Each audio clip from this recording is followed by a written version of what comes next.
¿qué nos puede decir Oliver Science del huevo? Pero tenemos fuentes de proteínas que a nivel de colesterol son mejores y tienen mejores resultados a la hora de reducir el colesterol en nuestro cuerpo. Esto es bastante impopular, la dieta cetogénica. Primero, a nivel de rendimiento sabemos que los carbohidratos son esenciales. Por ese lado, la dieta cetogénica es mucho peor que una dieta alta en carbohidratos. A nivel de salud, el componente principal de la dieta que nos va a hacer vivir más es la fibra. Si tú retiras los cereales integrales y retiras las legumbres como se hace en las dietas cetogénicas, a nivel de longevidad estás haciendo todo lo contrario de lo que se debería hacer. Existen una serie de gurús en internet. ¿Qué es lo que más te revienta de ellos? ¿Podrías decir algún nombre? Podría decir 20. Que a muchos de estos que los ves ahí sentando cátedra en redes sociales, lo mítico de tienes que tener el colesterol alto porque el colesterol es esencial. Tú le preguntas a esa gente lo que es una aleatorización mendeliana y no te saben responder.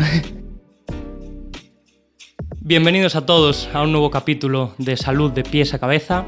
Hoy contamos con un invitado que no se anda con cuentos en lo que a nutrición se refiere, ni con frases del tipo somos lo que comemos. Tenemos a Oliver, que es un nutricionista especializado en dos mundos totalmente diferentes. Por un lado, la nutrición oncológica, en donde lo que comemos forma una parte clave del tratamiento y la calidad de vida de las personas, y por otro lado, la nutrición deportiva de alto rendimiento, en donde cada gramo de carbohidrato cuenta. Así que hoy tenemos un podcast muy interesante donde tumbaremos varios mitos y hablaremos de algo tan importante como la nutrición. Muchas gracias, Oliver, por estar aquí. Muchas gracias a ti por invitarme y con muchas ganas de hablar de este temita que hay mucho que hablar. Muy bien, Oliver. Pues lo primero, ¿nos puedes decir por qué estudiaste nutrición? Pues yo lo tenía clarísimo desde los 15, 16 años, que yo no fui el mítico que hasta los 18, 20 no sabía qué hacer. Y con 15 y 16 años ya sabía por dónde tirar y empecé así a entrar en esto de la vida sana. Yo llevaba unos malos hábitos, empecé así viendo vídeos de YouTube de diferentes creadores y dije, quiero dedicarme a esto. A ayudar a gente mediante la alimentación, poder mejorar su salud, su rendimiento. Ahí todavía no estaba interesado en la nutrición oncológica, pero sabía que la nutrición era mi campo. ¿Y por qué te especializaste en alto rendimiento y oncológica? ¿Qué fue lo que te llamó la atención de esos dos campos? Sobre todo saber que mediante la alimentación un deportista profesional puede mejorar su rendimiento una barbaridad. Es decir, con diferentes estrategias tan simples como puede ser periodizar la ingesta de carbohidratos, en la diferencia de rendimiento tenemos evidencia de que hay muchísimas mejoras. En cuanto a la parte oncológica, ¿tú crees que puede ayudar a la recuperación o quizás a llevar mejor esa quimioterapia tan dura? Sí, sobre todo porque los pacientes con cáncer durante el tratamiento tienen sufren diferentes efectos secundarios del tratamiento. Es decir, por ejemplo, tenemos cánceres de cabeza y cuello donde los pacientes sufren disfagia. Algunos quimioterápicos, como los derivados del platino, también pueden afectar al sabor de los alimentos. Y esto puede tener consecuencias, sobre todo, a nivel de una ingesta de alimentos y una ingesta calórica inferior, lo que puede llevar a un peor peso, una peor fatiga. Y es ahí donde la nutrición podemos ajustar y junto a los tratamientos y otros diferentes profesionales dar ahí un pequeño apoyo a los pacientes. Vale, fenomenal. Y respecto, al final el tema de la dieta está en boca de todos y hay muchas dietas de moda. ¿Podrías nombrar alguna que tú sepas que es una auténtica basura? Esto es bastante impopular, pero yo diría la dieta cetogénica primero, a nivel de rendimiento. Sabemos que los carbohidratos son esenciales. Normalmente en el rendimiento deportivo se tiene mucho en cuenta la proteína, pero sin duda los carbohidratos son el nutriente esencial. Entonces, por ese lado, la dieta cetogénica es mucho peor que una dieta alta en carbohidratos. A nivel de salud, sabemos que el componente principal de la dieta que nos va a hacer vivir más es la fibra. Si tú retiras los cereales integrales y retiras las legumbres como se hace en las dietas cetogénicas, a nivel de longevidad estás haciendo todo lo contrario de lo que se debería hacer. Y por otro lado, en nutrición oncológica, que es una dieta que también está de moda, no tenemos evidencia de que sea una dieta que ayude al paciente con cáncer. La única evidencia prometedora que tenemos son en cánceres de glioblastomas, que es un cáncer cuya supervivencia es muy, por desgracia, es muy baja, es decir, no suele superar 2-3 años, y hay pocos ensayos con pocos pacientes. Además, la adherencia a esta dieta es muy baja. Con los problemas que comentábamos antes que tienen los pacientes con cáncer, seguir esta dieta en los estudios normalmente tiene una tasa de abandono del 80%. Entonces es cogido bastante con pinzas a nivel de oncología. Vale, sí, yo creo que la dieta cetogénica estuvo hace unos años, tuvo su boom, pero bueno, poco a poco fue saliendo más evidencia de que no era lo más óptimo y me parece súper interesante lo que dices de los carbohidratos. O sea, tú si eres un deportista, tío, tienes que tomarte un gel, algo es la gasolina del cuerpo. Yo siempre pongo el mismo ejemplo en los ciclistas profesionales. Todos los ciclistas profesionales en una carrera ahora mismo están tomando más de 90 gramos de azúcar por cada hora de carrera. Claro. Yo creo que ahora mismo, si no me equivoco, más o menos están llegando a 120 gramos. O sea, 120 gramos cada hora de carrera que están tomando porque saben que es lo mejor para su rendimiento. Sí, al final es la gasolina. Sí. La gasolina. Y claro, al final es que existen una serie de gurús en Internet que promueven este tipo de dietas. ¿Qué es lo que más te revienta de ellos? ¿Podrías decir algún nombre de algún gurú, algún influencer que no lo tragues? Y nunca mejor dicho. Pues nombres como tal, es que podría decir 20, pero por no quedarme solo con uno no voy a decir ninguno. Entonces, a mí lo que más me revienta es sobre todo quienes niegan la relación causal del colesterol LDL con la aparición a largo plazo de eventos cardiovasculares, que a muchos de estos que los ves ahí sentando cátedra en redes sociales, lo mítico de tienes que tener el colesterol alto porque el colesterol es esencial. Tú le preguntas a esa gente lo que es una aleatorización mendeliana y no te saben responder. Claro. Es decir, entonces tienen una capacidad de análisis muy baja. Sabemos que sí, el colesterol es esencial, pero para eso tenemos diferentes rutas metabólicas en nuestro cuerpo que fabrica ese colesterol. No tienes que meter colesterol exógeno para vivir, vaya. Vale. Y hablando de colesterol, el huevo, que es un alimento muy demonizado, estigmatizado por unos y endiosado por otros. ¿Qué nos puede decir Oliver Science del huevo? El huevo no es más que otra fuente de proteína, pero tenemos fuentes de proteínas que a nivel de colesterol son mejores y tienen mejores resultados a la hora de reducir el colesterol en nuestro cuerpo. Yo ponía el otro día estaba dando una charlita que me invitó a la USC y ponía así algunos ejemplos de estudios que hicieron con el huevo. Y hay un estudio muy famoso, es de los 90, ahora mismo no sé quién es el autor, pero es famosísimo, en el que básicamente estudian si el huevo eleva el colesterol. Para decir si un alimento es bueno o es malo, o si baja o sube el colesterol, hay que compararlo con otro. Claro. Porque si no se te queda ahí algo muy relativo. Y ese estudio se hizo muy famoso y muchos divulgadores de nutrición lo ponen ahí como referencia.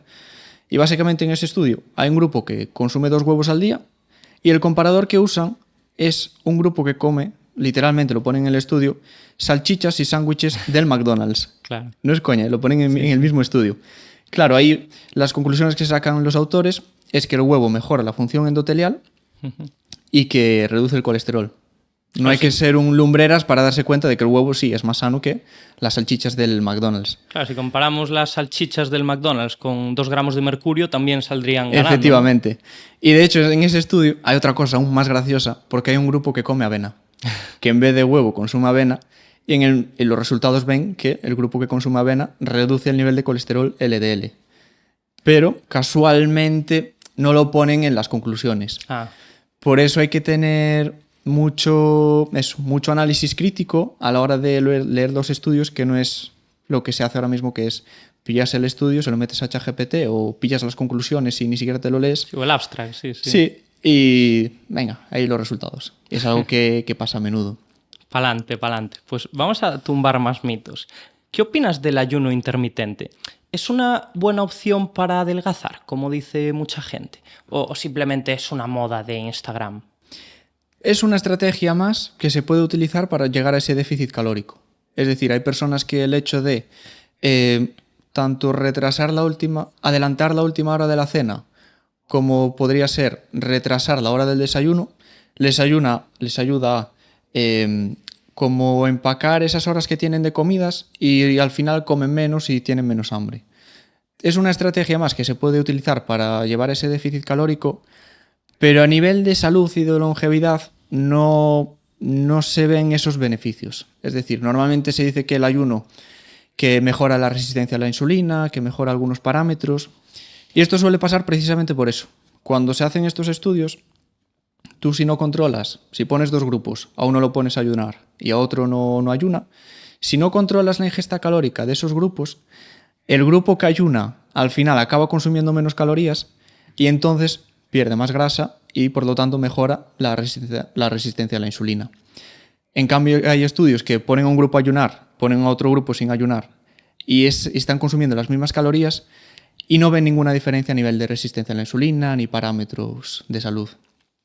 Al final lo más importante es el balance energético si quieres adelgazar, ¿no? Sí, al final el déficit energético hay estrategias para conseguirlo y es encontrar una estrategia que sea saludable y que te venga bien a ti. Después sobre el ayuno se habla también de la autofagia, que es otro tema que me hace mucha gracia porque todo el mundo habla de autofagia y habla de la autofagia como si fuese un proceso sistémico, es decir, tú haces 12 horas o 16 horas de ayuno y entras a autofagia y no es así. Es decir, la autofagia se da en cada célula de nuestro cuerpo. De manera independiente. Efectivamente. Sí. Entonces, tú si haces ayuno, vas a entrar en autofagia sobre todo en las células digestivas. Pero si haces ayuno, a menos que sea un ayuno muy prolongado, las células de tu tejido muscular no se van a enterar de que estás en autofagia. La mejor forma para entrar en autofagia, sin duda, es el ejercicio físico. Y bueno, aquí hay más movidas porque estos estudios que se hacen en autofagia son en ratones murinos que tienen un metabolismo mucho más rápido que los humanos y por lo tanto hay que pillarlo con pinzas y podría ser que, oye, ¿sería posible que quizás podría aumentar la longevidad? Pues podría ser, pero a día de hoy no tenemos la evidencia para quedarnos con eso. Vale. Y también, eso que dicen, que bueno, que eso ya no es cosa de influencer, es cosa de nuestras abuelas, de que el desayuno es la comida más importante del día, ¿es verdad? No tiene por qué, al final esto es múltiples contextos de cada persona. Yo, por ejemplo, en mi caso te puedo decir que a mí desayunar me sienta muy bien. Uh-huh. Pero va a haber personas que desayunar, que llevan desde que son pequeños, que no consiguen desayunar porque no les apetece, incluso les puede dar después algo de náuseas. Uh-huh. No es la comida más importante, al final lo importante es lo que comemos a lo largo del día.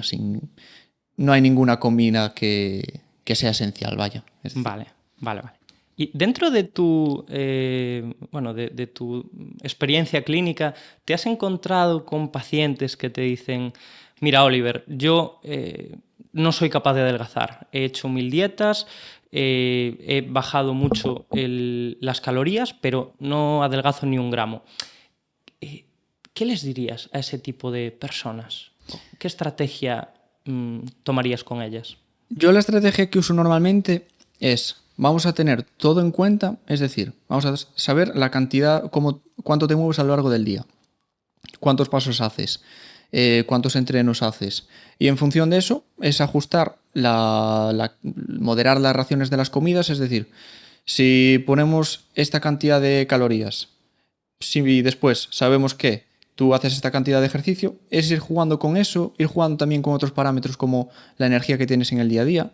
Es decir, yo si a las 2 primeras semanas una persona me dice que, oye, no suele pasar, uh-huh. Yo creo que nunca me ha pasado, pero si me dice, joder, estoy reventado, siento que estoy comiendo muy poco, vale, pues ahí simplemente subimos la ingesta de energía y modificamos también, si es posible, pues la cantidad de actividad que haces a lo largo del día. Uh-huh. Es una forma de... Al final, muchas veces lo que se tiende a hacer es comer muy poco, comes muy poco, pierdes energía, te mueves menos y es un ciclo vicioso del que no sales. Claro. Esas dietas tan agresivas como, por ejemplo, ahora, pues lo de la velada de Ibai y tal, uno perdió 26 kilos en 4 meses. ¿Tú estás a favor de esas dietas? ¿No? ¿Qué opinas de eso? Lo que fui viendo de Ibai, vi algún vídeo así de eso, lo mítico que te sale en el algoritmo. Yo creo que realmente lo hizo bien y estaba bien asesorado. Creo que vi algún vídeo en el que... Pero no Ibai, ¿eh? O sea, digo, los de la velada, hubo, bueno, pues un par que uno bajó 26 kilos en 4 meses. O sea, ¿tú qué opinas de esas bajadas tan agresivas? La de Ibai aún ni tan mal, o sea, es un cambio importante, pero 26 kilos en 4 meses, ¿tú cómo ves eso? ¿Es demasiado o...? Supongo que sería, si es en pacientes con un sobrepeso muy grande, yo creo que podría ser una bajada, podríamos decir que normal. Después, Vale. Normalmente cuando se tiene que dar el peso en estos deportes de contacto, hay bajadas que no son saludables, pero al final es rendimiento de élite, y rendimiento de élite no significa ser saludable. Vale, eso es importante recordarlo. Sí, sí. De hecho, a mí me hace gracia porque cada vez que pelea Topuria, siempre sale la mítica noticia, yo creo que en todos los medios deportivos, de la increíble bajada de peso de Topuria, 11 kilos en 5 días. Simplemente hacen que se deshidratan. Se deshidratan y listo. Vale.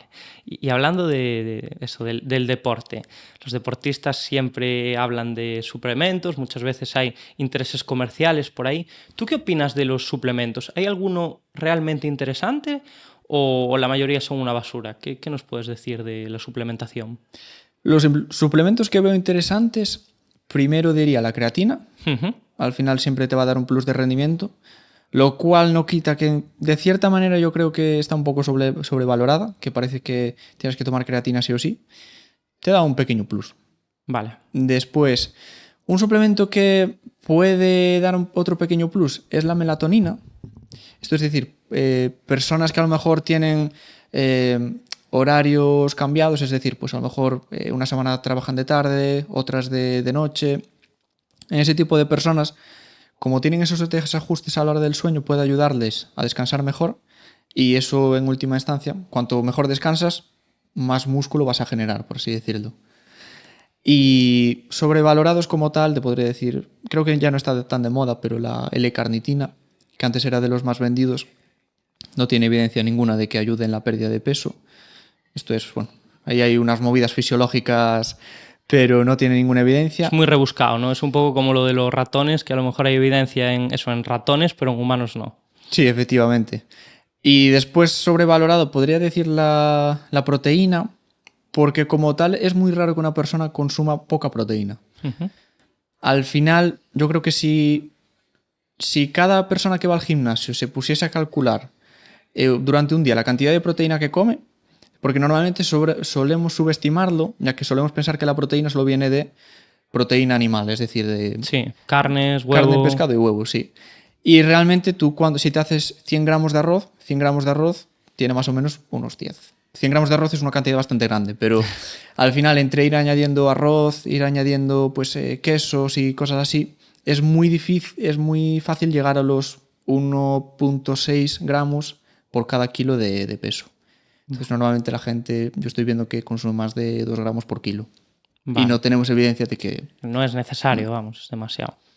Y sobre el real fooding, ¿qué opinas? ¿Crees que es algo que ayudó a la salud de la gente? O bueno, hoy en día pues hay algunos puntos del real fooding que están en entredicho. ¿Qué opinas de ese tema?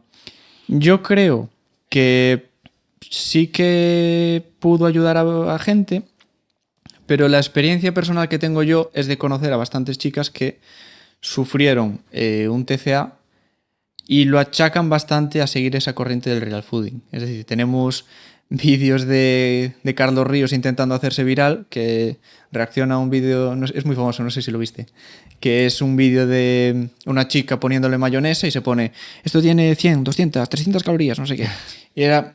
Ahora creo que ya no lo hace, pero en su momento cometía ese tipo de errores que podían no crear un TCA, pero sí que llevar a una persona a unos pensamientos que no son saludables en la relación con la comida. Ahora creo, hace tiempo que no lo veo, la verdad. Y como tal creo que es muy rebuscado. A mí me da pena porque yo creo que él realmente ya no confía en el real fooding, es decir, tiene debates seguidos en el que, por decir, no quiero decir que le pintan la cara, pero bueno, debates en los que le demuestran que realmente está equivocado, por ejemplo, en el tema del huevo y el colesterol, de las carnes rojas.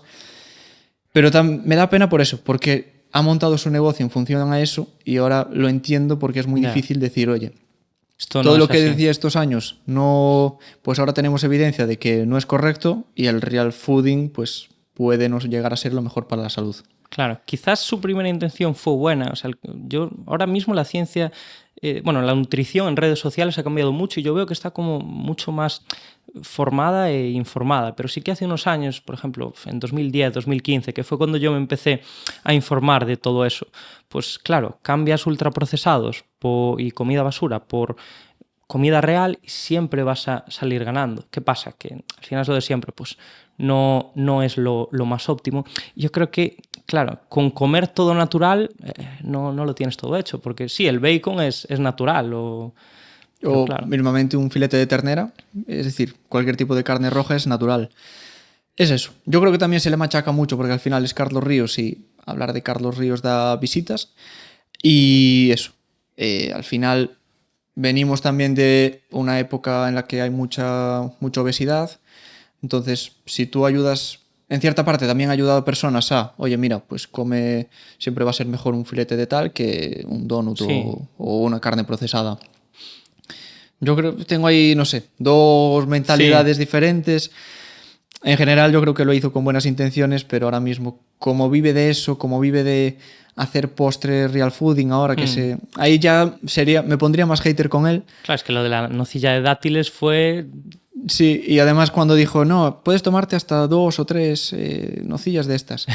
Al final esos postres son postres que sí, están hechos con ingredientes que son saludables, pero al final son alimentos hiperpalatables, son alimentos que, aunque te cambian como esa percepción del sabor, es decir, si tú te acostumbras a consumir ese tipo de postres, bizcochos real food, que si helados real food, cremas, no sé qué, realmente te alejas un poco de lo que es la alimentación saludable y los sabores naturales. Ya. Es decir, pues, unos garbanzos comparado con una crema de cacao, pues a nivel de palatabilidad te van a sentar, es decir, no va a ser tan dulce. Ya. Y al final no deja de ser proceso, o sea, no ultraprocesado, pero tú si tienes unos garbanzos y lo conviertes en hummus, eso al final estás procesando esos garbanzos, ¿no? O sea, vale, si pasas de alimentos naturales a alimentos, no vamos a decir ultraprocesados, pero sí que los procesas, los combinas con varias cosas. Es un poco, creo que va un poco en contra de lo que él quiere decir.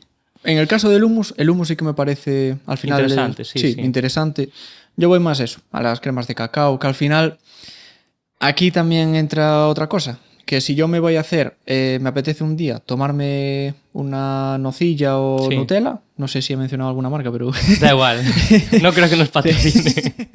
Pero si yo quiero un día tomarme una tostada de Nutella, es decir, un día esporádico, no va a haber una diferencia a nivel de salud si yo me la hago de crema de cacao con pasta de dátiles que si la hago de Nutella. Si es algo más natural, podría verle incluso el sentido. Por ejemplo, una persona que esté haciendo volumen, que quiera ganar masa muscular. Sí, claro. Y quiere meter ahí pues más calorías, sí que le vería sentido, oye, pues al final meterle una crema de cacao para llegar a esos requerimientos. O incluso un deportista. Que bueno, un deportista, por ejemplo, se lo puede hacer él. Sí, un runner que para no quedar en los huesos, pues hay que comer. Sí. Entonces, en ese caso, sí que sería un caso en donde lo vería bien. Tirando ya más incluso a pacientes oncológicos, muchas veces algo que es muy común es la desnutrición en estos pacientes. Y algo que todavía no entiende la gente es que tú si tienes un paciente con caquexia que no para de perder peso... ¿Qué es caquexia? La caquexia básicamente es que el cuerpo entra en un estado inflamatorio y empieza a perder músculo. Vale. Cuando hablamos de cáncer y músculo, conservar masa muscular sería lo principal, la intervención principal que va dirigida para un nutricionista. Es decir, lo primero que debemos evitar, nutricionistas y diría que también entrenadores, es evitar que el paciente pierda masa muscular. Al final, más masa muscular se relaciona con mayor supervivencia. Y algo que no entiende la gente todavía es que tú si tienes un paciente que está perdiendo mucho peso, aun sabemos que las verduras son muy sanas, pero esos pacientes suelen tener un estado en el que están muy saciados. Claro. Y tú meterle el plato de Harvard de medio plato de verduras a un paciente que no para de perder peso no es la mejor idea. Ya. Es decir, Y esto es algo impopular porque en esos pacientes sí que tienen cabida los ultraprocesados. Y alguno dirá, ¡guau! Pues eres un loco, bien, ahora dice mucho lo de, estás pagado por la OMS. ¿Cómo vas a darle ultraprocesados a un paciente con cáncer? Y esto es, al final, es simplemente una fase aguda, es decir, a un paciente con cáncer que está perdiendo peso, en esa fase es crítica y es donde debemos evitar que el paciente pierda peso, y ahí sí que tendrían cabida los ultraprocesados. Vale. ¿Podría hablarse de incluso ultraprocesados real food en estos pacientes? Sí, sería mejor eso que nocilla, ¿no? Sí, podemos decir. La nocilla sería, por ejemplo, menos saciante. Entonces, da un poco igual. Lo importante es que el paciente no pierda peso y lo importante es eso, ultraprocesados. Bueno, al final siempre vas a meter un poco de eso, verduras, pero es cuadrar que el paciente tenga esos requerimientos cumplidos. Tengo un exceso calórico, ¿no? Un mantenimiento. Sí, sobre todo evitar que pierda más músculo. Y sobre esto hay también mucho mito e ignorancia. No, supongo que viste alguna vez lo de desayunos del hospital. Esto... Sí, es verdad. Lo de los desayunos, bueno, es otro tema aparte, pero hay que ponerse en la situación de un paciente que a lo mejor viene de recibir un ciclo de quimio o de radio, que está exhausto porque está muy fatigado. Tú, por mucho que le pongas ahí una tostadita con aguacate, con no sé qué, con unas semillas de no sé qué, Lino, sí. A lo mejor lo que más le apetece a ese paciente y lo que puede ser mejor para él es algo hipercalórico y que le ayude a mantenerse. Vale. Y, por ejemplo, hablamos de los ultraprocesados, de la comida sana. Al final es mucho más barato comerse unos donuts que hacerse una ensalada. ¿Tú crees que con la precariedad laboral que hay en España es incompatible comer bien con un sueldo de 1.000 euros? Yo creo que es más saludable comer sano que comer mal. Ya ahí en temas económicos no entro porque, bueno, cada uno con su situación. Uh-huh. Pero yo creo que sí, principalmente porque al final, haciendo comparaciones, por ejemplo, yo creo que el problema es que se asocia comer sano a comer pues el aguacate, el salmón, que sí, son alimentos que entran en una vida saludable, pero no son necesarios, por así decirlo. Es que parece que es una nutrición muy elitista. O sea, comer 2 veces a la semana salmón, aguacate, tal, pues al final es caro. Yo creo que también está asociado a lo que tenemos en mente de... Nos imaginamos a un rico y nos lo imaginamos con su bistec ahí de... Caviar. Sí, de carne de primera y todo eso. Pero realmente, por poner un ejemplo, la proteína animal sí que está bastante cara, pero tenemos proteína vegetal. Sí que es tirado de precio. Un bote de garbanzos creo que cuesta, de 400 gramos, que cuesta 1 euro o algo así. Sí, no. Y ya si los compras deshidratados, es comida infinita, sí, prácticamente gratis. Y, por ejemplo, la soja o el tofu, sí, aquí a lo mejor patino, pero yo creo que es también más barata que, por ejemplo, bueno, cualquier tipo de proteína animal. Sí, seguro. Y si te vas al chino, o sea, en los bazares chinos que hay ahora que venden alimentos, también la soja está súper barata. O sea, tienes medio kilo de soja por 1,20 € o algo así. O sea, ridículamente barato. Sí. Sí, pues yo creo que se puede hacer bastante más barato. Yo la experiencia que tengo también con pacientes que me hablan así en cuanto al precio de los menús, es que me dicen que ahorran bastante más. Sí. Al final es eso. Intento siempre añadir proteína vegetal, que además es que al final la proteína vegetal es el gold estándar. Uh-huh. Es económica, es lo mejor para tu salud, es algo que debería estar en tu día a día en la alimentación. Vale. Y hablando de proteína, ¿cuántos gramos de proteína tenemos que comer al día? Esto varía, tiene muchos contextos. Una persona que no entrena y que no hace ejercicio, con el clásico 0,8 gramos por 0,83 por kilo de peso corporal, está cubierto. Si nos vamos a rendimiento, lo óptimo quizás estaría yo pondría entre... Vamos a poner 1,6 para ir sobrados, sí. Sí, efectivamente. Pero yo generalmente entre 1,2 y 1,4 yo creo que ahí es donde más... Si quieres ganar masa muscular, también 1,6. Sí. Sí, vas sobrado. Creo que hay alguna evidencia que, bueno, esto era de hace años, que decía que hasta 2,2 para perder peso era cuanto más peso se retenía. En definición, si es una persona que va al gimnasio, pondría 2,2 por eso. Por precaución. Sí. Sí. Al final no va a haber apenas diferencia. Puede incluso que te venga mejor meter más carbohidratos para tener más energía en el día a día y aguantar mejor la fatiga. Pero sí, yo pondría 1,6 en general. Vale. ¿Tú crees, Oliver, que la industria alimentaria tiene parte de culpa de los problemas de salud que tenemos hoy en día? Sin duda. De hecho, esto lo podemos ver en estudios científicos que se hacen cada año aquí en España, que la industria mete mano. Hace años había... Hubo ahí una época, me acuerdo que cuando estaba el chico Garzón de ministro, que hablaba de la carne y del vino, que quería hacer ahí muchas cosas, y toda la industria se metió contra él. Y al final la industria alimentaria... A mí no me gusta tampoco hablar de esto de... La industria nos quiere enfermos, no sé qué. Al final es entendible que una empresa, una multinacional cárnica, quiera vender y... Quiere ganar dinero. Sí, efectivamente. Sí. Y sí, de hecho hay muchos estudios que se hacen que patrocinados por la... Había uno que estaba patrocinado por una fundación contra la enfermedad cardiovascular. No voy a dar nombre por si me equivoco, pero era también un estudio pillado con pinzas en el que miraban si el jamón ibérico o el jamón ibérico o un tipo de jamón si era cardiosaludable. Su comparador era otro tipo de jamón. Es decir, para hacer este estudio no compararon el jamón con la soja, por ejemplo. Claro. Compararon un tipo de jamón con otro. Vieron, no me acuerdo qué tipo de jamón era, pero vieron que un jamón era mejor que el otro y los titulares que había en toda la prensa era: se demuestra por un nuevo estudio científico que el jamón es cardiosaludable, que tal.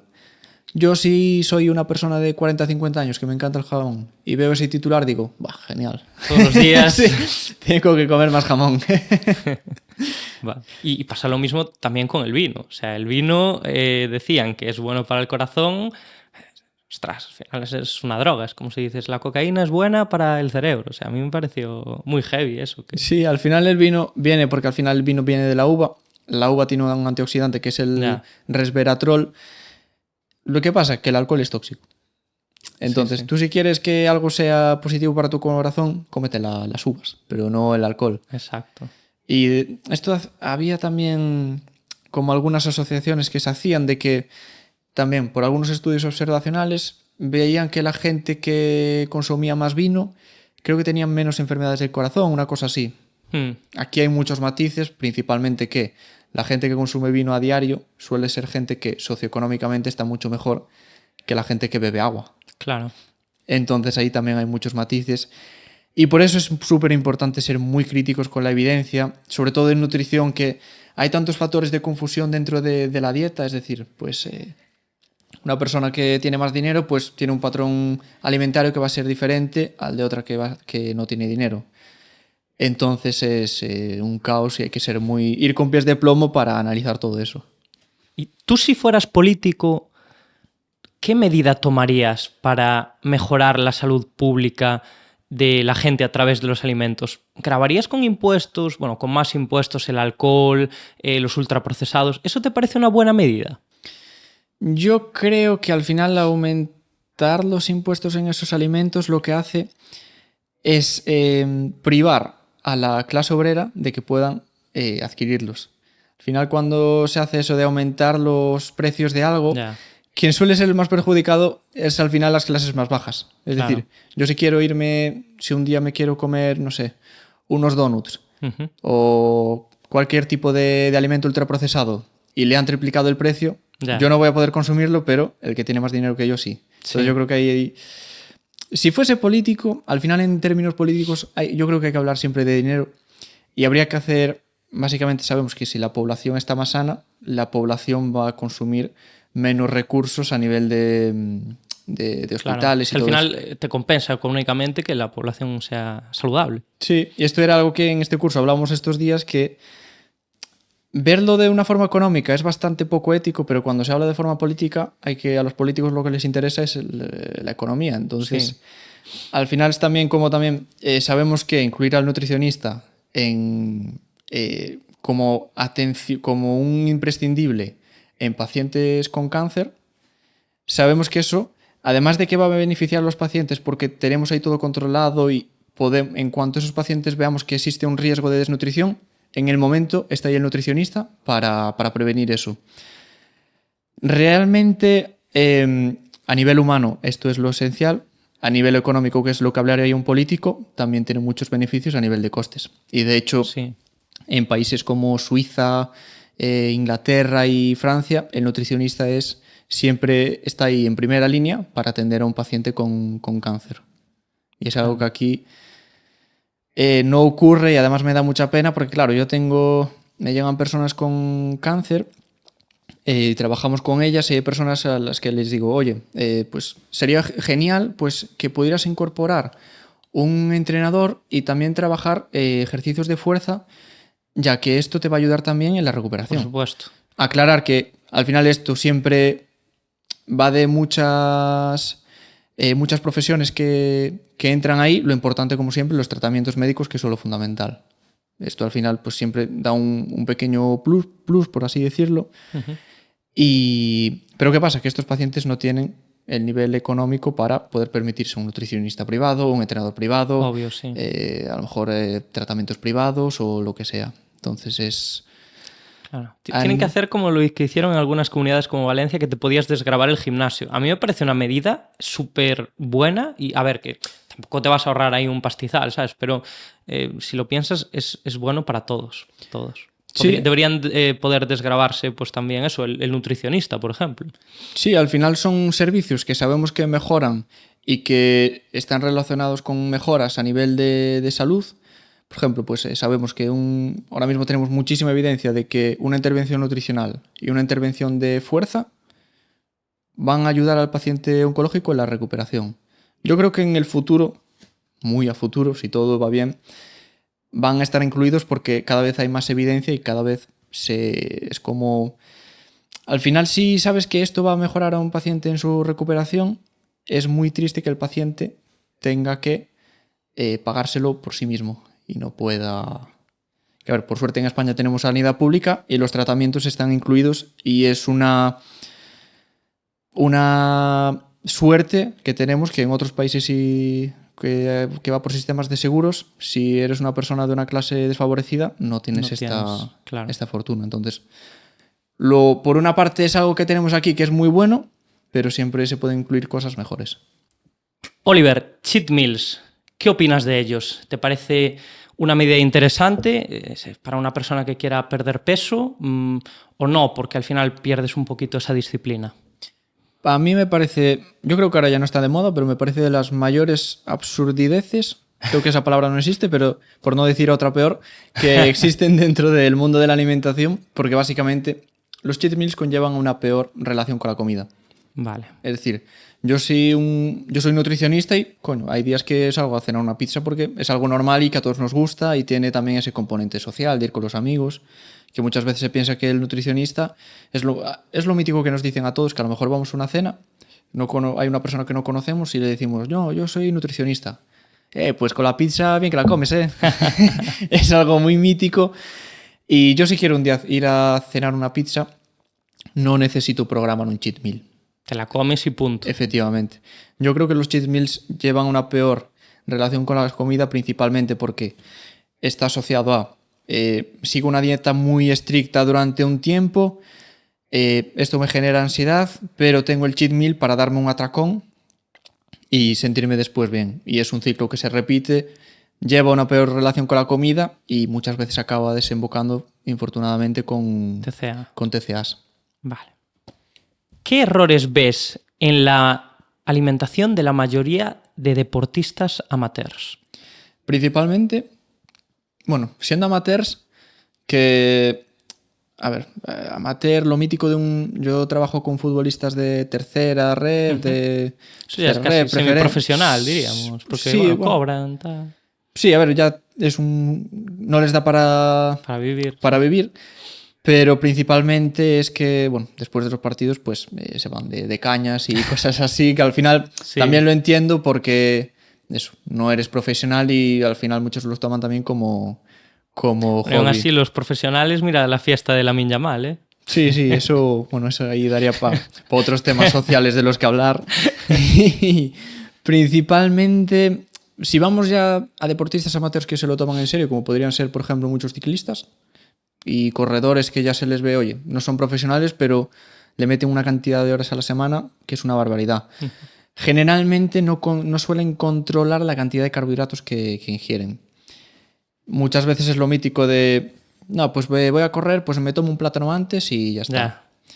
Y antes de una carrera, si haces una estrategia periodizada, es decir, pues a principios de semana empezar a hacer esa carga de carbohidratos, ir subiendo cada día la cantidad de carbohidratos que consumes. Antes de la carrera, una comida donde metas ahí más carga para llegar con los depósitos de glucógeno llenos. Estos depósitos de glucógeno, para quien no sepa lo que es, básicamente son reservas de carbohidratos, de azúcar, que tenemos en el músculo. Si tú vas con esos depósitos llenos, que es lo que hacen todos los deportistas profesionales que están bien asesorados, vas a rendir más y el rendimiento mejora muchísimo. Y principalmente es eso. Si quieres mejorar el rendimiento pero no controlas la nutrición, estás perdiendo cosas por el camino.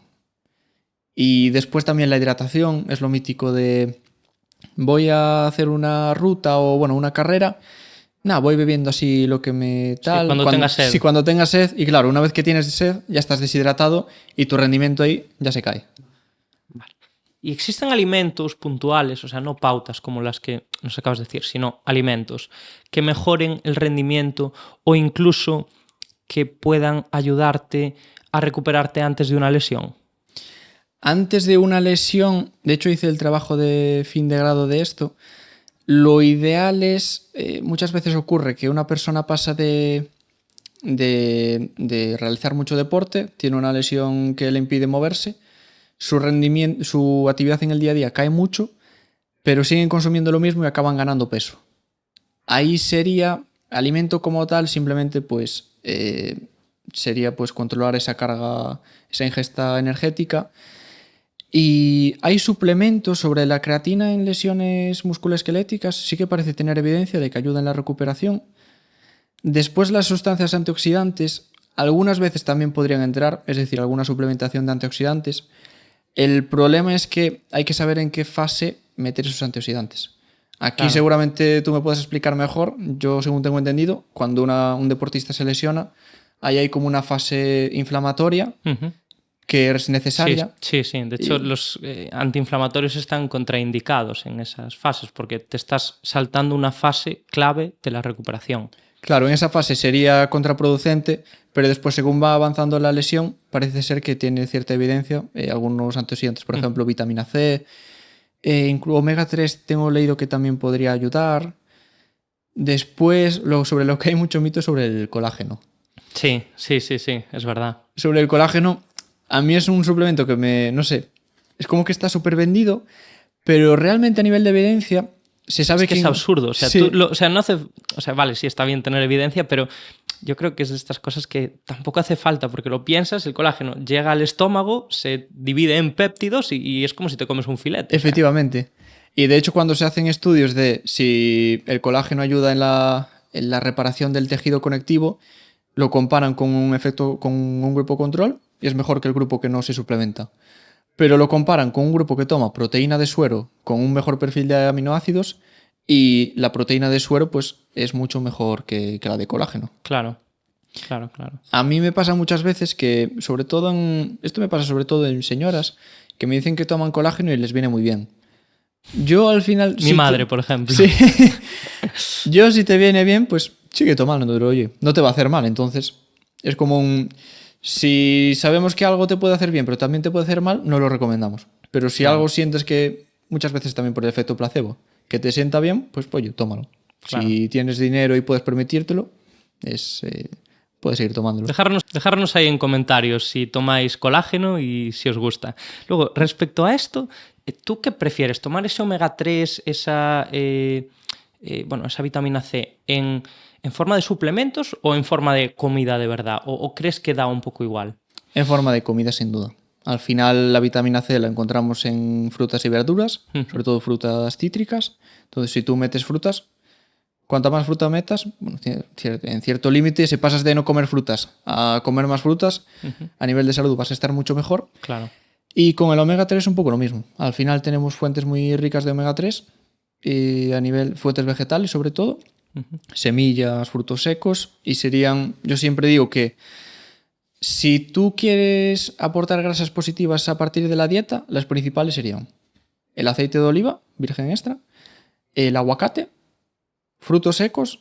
Los más interesantes serían algunos con más minerales, vitaminas tipo nueces, almendras, anacardos, incluso piñones, que son muy ricos en hierro. ¿Y qué dije? Aceite... aceite y omega 3, no, dijiste omega 3 y... O sea, dije aceite, aguacate, Sí, aceite, frutos aguacate, secos frutos y secos semillas. y Semillas de sí. lino, semillas de chía. Esto para grasas, que bueno, algunas de estas fuentes también tienen omega 3, pero principalmente esas 4 fuentes de grasas tendrían que estar a lo largo de la semana. Hay alguno, por ejemplo, el aguacate, que es un alimento muy sano, pero con lo que hablábamos antes, también muy caro. Sí. No sería imprescindible siempre que metas aceites de buena calidad, frutos secos y semillas. ¿Y qué opinas de cambiar el aguacate por, es que lo vi en un post de Instagram, por aceitunas? Pues ahí la verdad es que ahora mismo me pillas. Vale. No, con toda mi humildad te digo que no tengo ni idea. Vale, pues eso es fenomenal. Hombre, yo ahora pienso, yo es que lo vi y dije, vale, lo malo que las aceitunas suelen tener mucha sal, tal. Sí, pero... suelen venir encurtidas y Claro. todo lo es sal que está ahí oculta. Entonces, Ya, vale. no lo había pensado y muy buen apunte. Vale. No, pero está muy bien, de verdad.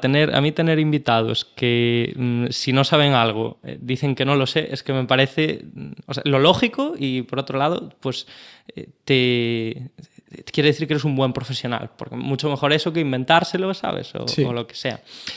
Y precisamente esto casa muy bien con la siguiente pregunta, que es, ¿hay algo que ha cambiado en tu visión como nutricionista? Es decir, ¿en qué se diferencia el Oliver de ahora del del año pasado, por ejemplo? Cuando salí de la carrera, salí con eso. En la carrera al final no te fomentan ese análisis crítico. Parece que yo de hecho hice el TFG y sobre el TFG, yo creo que ahora miro el TFG que hice y hay estudios que seguramente sean una porquería. Ya. Y ningún tribunal del TFG me dijo, oye, bueno, me pusieron otras críticas, pero nadie me dijo, este estudio que pusiste aquí realmente puede no decir lo que tú piensas, porque tal. No se fomenta ese análisis crítico y es todo, te pongo estos apuntes y tú los lees y me haces el examen.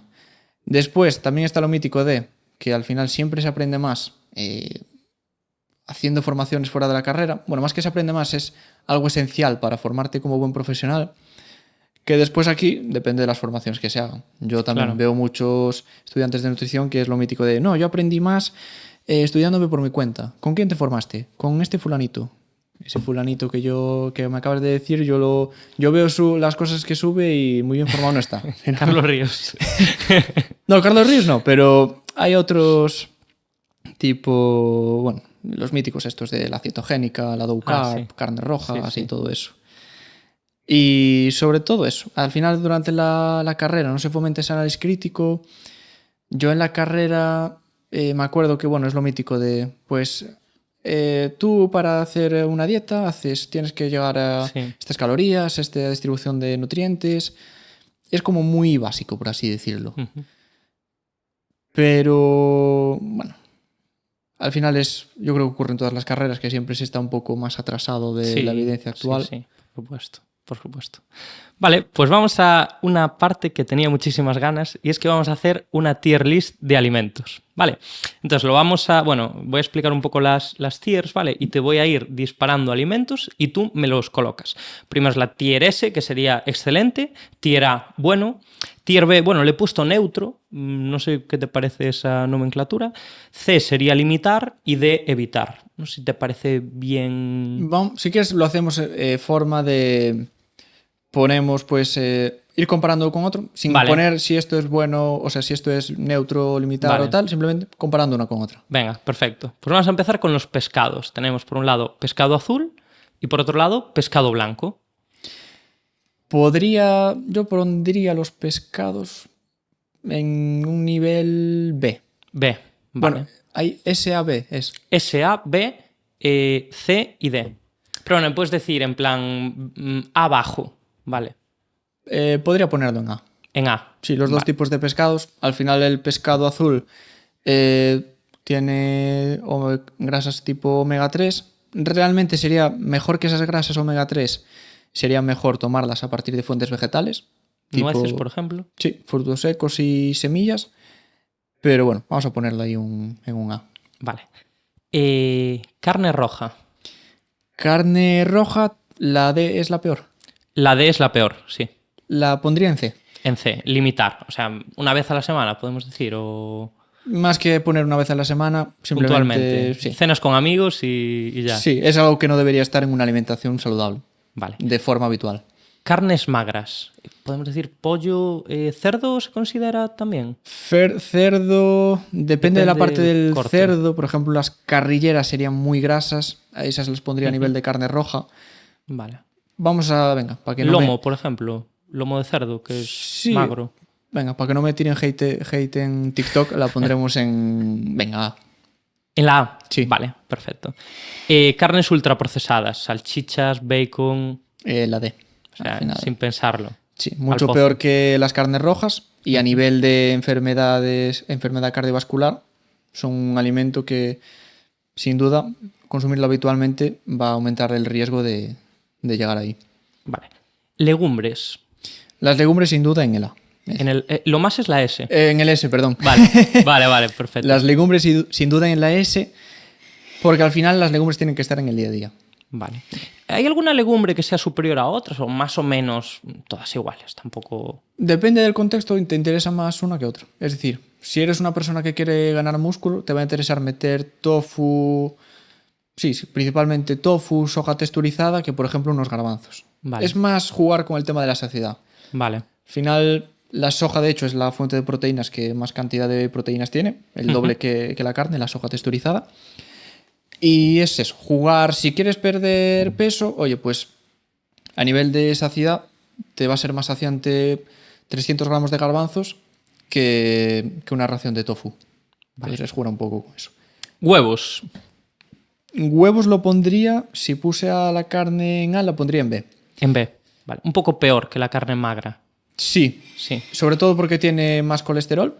Ujú. Y sobre el huevo y el colesterol que ya hablamos antes, al final, cuanto menos colesterol exógeno aportes desde la dieta, menos va a subir la cantidad de colesterol LDL, que sabemos que está muy relacionado con eventos cardiovasculares a largo plazo. Vale. Que aquí también quería matizar una cosa, que normalmente con el LDL se piensa que si tú tienes el LDL alto con 60 años y de repente lo bajas, que todos esos años que has estado expuesto a ese colesterol alto no tienen ningún tipo de repercusión, y no es así. Ya. Entonces es por eso que... Es un daño acumulativo. Sí, al final si estás 40 años con el LDL en 150, ahora puedes bajarla a 90 y va a ser muy bueno para tu salud, pero al final ese daño a nivel endotelial sigue ahí. Vale. Y a nivel oxidativo y inflamatorio. Vale. Lácteos enteros. Lácteos enteros lo pondría...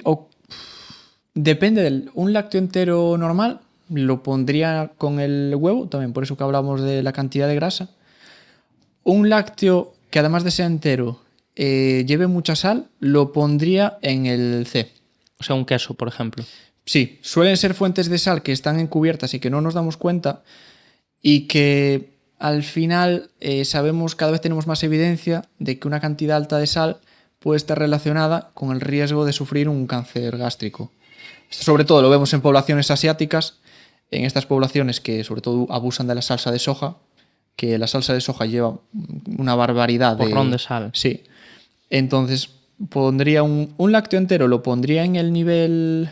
Eso, un lácteo que tenga bastante grasa y tenga sal, lo pondría en el nivel C. Un lácteo desnatado y que no tenga grasa, y un lácteo desnatado y que no tenga sal, lo pondría al nivel de la carne, por ejemplo. Vale. Y en cuanto a lácteos desnatados, que yo creo que aquí hay un producto estrella que le encanta a los gym bros, a mí me encanta también, aunque no soy gym bro, que es el queso fresco batido, desgrasado. Ah, pues mira, ese en el A. En el A fácil, ¿no? Sí. Vale. Y el resto, en plan, lácteos desnatados, pues eso. Leche de vaca desnatada, ¿dónde lo pondrías? Sí, lo pondría también. También en el A, ¿no? Sí. O sea, es saludable. En el A, podría a lo mejor quizás en el En el S, sí, déjalo en el A. En el A. Vamos a poner ahí las legumbres como que se quede ese mensaje. Sí. Las legumbres son lo mejor de todo. Y yo, de hecho, cuando tengo pacientes y muchas veces llegan personas que simplemente quieren perder peso.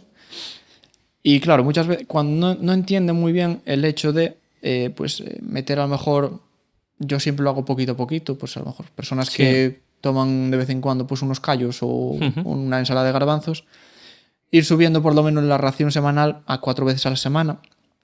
Y me dicen, joder, es que me quitas la carne y tal. Y yo siempre pregunto, ¿tú quieres vivir más años? Sí. ¿Quieres tener menos enfermedades? También. ¿Quieres llegar a 80 años con mayor calidad de vida? También. Come más legumbres. Es lo más fácil. Sí. Vale. Muy bien, pues ya llegamos a la parte final de la entrevista. Lo primero, te voy a hacer las 3 preguntas que le hago a todos mis invitados, que es que me digas un libro de tu campo, otro libro que no sea de tu campo, una película y una canción. Pues un libro de mi campo... podría... Mira, voy a decir, tirando a deportiva, si hay algún deportista que me escucha, sin duda, Sport Nutrition de Asker Jokendrup es el nutricionista deportivo referencia. Si buscas cualquier paper del Comité Olímpico sobre algún deporte, está en una cantidad de estudios porque es un gran investigador y además es el nutricionista de un equipo profesional de ciclismo.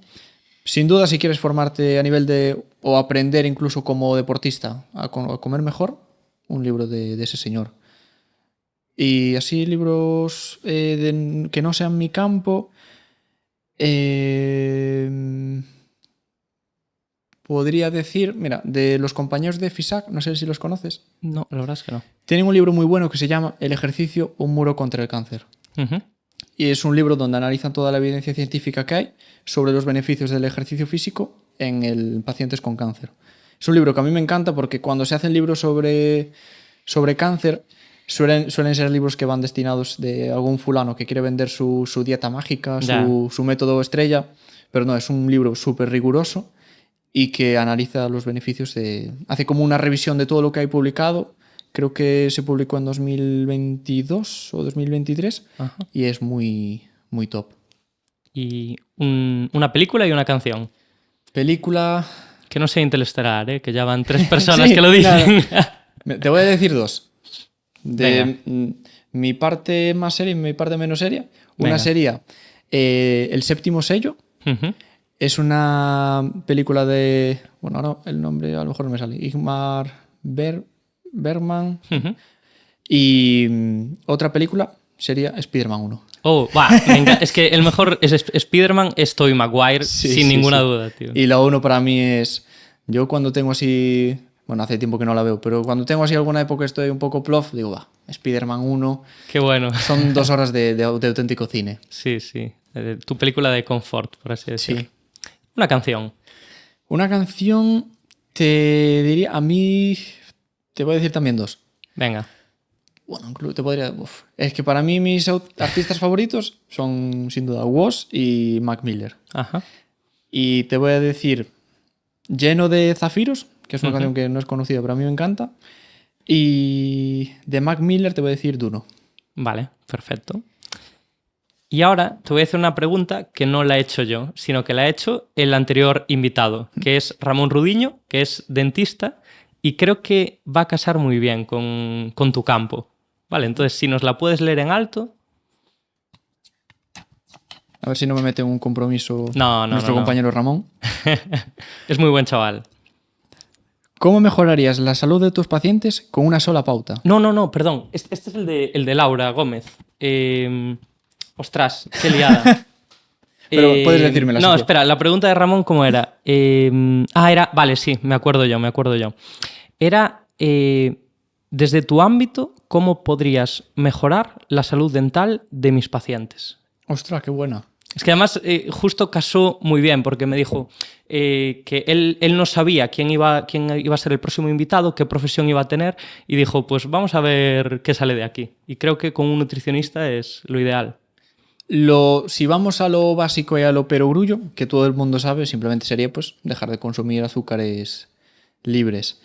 Si vamos a nivel de... No tengo mucha información sobre higiene bucodental. Yo Tienes creo que verte el podcast con Ramón. Sí. ¿Podríamos tirar quizás por algún alimento muy salado? A nivel... ¿Salado? Sí. Ni idea. No sé si la sal... Le preguntamos a Ramón. Que nos lo ponga Ramón en los comentarios, venga. Ramón, pues si me equivoco, corrígeme, pero diría cualquier tipo de alimento con sal encubierta, tipo a lo mejor, vamos a decir, quesos súper salados o incluso encurtidos. Vale, perfecto. Pues muy bien. Ahora te toca a ti hacerle una pregunta al próximo invitado, que no sabes quién es. Yo sí, la verdad es que ya lo tengo en la mente. Vendrá el 4 de agosto y creo que va a ser un podcast muy interesante. Entonces, solo te puedo decir que es una profesión relacionada con las ciencias de la salud. Y venga, y te voy a dar una pista más también. Es una persona que no solo está relacionada con las ciencias de la salud, sino que también con el mundo del fitness. Del fitness. Sí, y creo que tu campo casa muy bien con el suyo. No la digas en alto, ¿vale? La pregunta. No, la escribes y esperemos que la próxima vez no la cague metiendo la pregunta del anterior invitado. Por curiosidad, ¿Sí? ¿es entrenador? No. No. Vale. Es que ahora, más que pensar en la pregunta, estoy pensando que por lo que las pistas que me has dado, qué profesión podría ser. Es eso, es ciencias de la salud y es una persona que está relacionada con el mundo del fitness. Y tiene que ser supongo, sobre salud, ¿no? Sí, hombre. Bueno, no, mira, pregúntale sobre lo que quieras. Sí. Sobre lo que quieras. Lo que quieras. ¿Qué opinas del conflicto? No. Lo que quieras, tío, en serio, ¿eh? Y bueno, yo normalmente, tú vételo escribiendo si quieres. Yo normalmente en este punto os entrego un regalo. El regalo está pedido, pero no me ha llegado todavía. Pero mientras, dinos dónde pasas consulta para que lo sepan nuestros oyentes y yo te lo dejaré en una de las clínicas que pasas consulta en Santiago y ya lo recoges cuando quieras. Sí, pues yo paso consulta en Centro Falguera, que es en San Lázaro, en la zona de San Lázaro, y ahí podéis encontrarme y yo encantado de recibir el regalo. Perfecto, es justo encima del campo de fútbol del Sergas, o sea, es por esa zona. Sí. Y además de ahí, ¿pasas consulta en algún otro lado? Paso consulta también online. Y ahora en principio voy a empezar a pasar también en Pontevedra, dentro de, creo que al acabar verano. Genial. Y en la zona de C. Perfecto. En Altea, sí, bueno, quien sea de esa zona, justo donde está el hospital público, justo detrás. Fenomenal. Pues apúntanos ahí la pregunta, sí. Déjame leerla. No la voy a leer en alto, pero tengo muchas ganas de saber esto. Y muchas gracias a todos los que estáis ahí por vernos, por estar aquí otra quincena más. Ya sabéis que esto lo subo cada 15 días más o menos. Y espero que os suscribáis, que os guste el contenido. Si tenéis cualquier sugerencia, cualquier duda, cualquier inquietud, nos la dejáis en comentarios. También se agradece mucho un like. Y de verdad que tenéis que subir a Oliver, que hace un contenido, unos reels súper interesante. Es Oliver Science. ¿Qué es? ¿Oliver Science todo junto o hay algún punto? Oliver.science. Oliver.science en Instagram. Si queréis mejorar vuestra salud, si queréis perder peso, si queréis optimizar vuestro rendimiento, la verdad es que es un crack y es una persona que todo lo que dice lo hace basado en evidencia científica. La pregunta va destinada para ver si se vio este podcast. ¡Oh! ¡Qué buena pregunta! ¡Qué buena pregunta! Me gusta para ella. Vale, bueno, pues tío, un auténtico placer. Gracias a ti por invitarme y gracias nada, por estar aquí. Para cualquier cosa. Gracias por estar aquí y cualquier cosilla que necesites por aquí estamos, ¿vale? Espero que os guste el vídeo. Venga. Un abrazo. Bueno, pues creo que ha quedado muy bien, ¿eh? Sí, yo creo que también.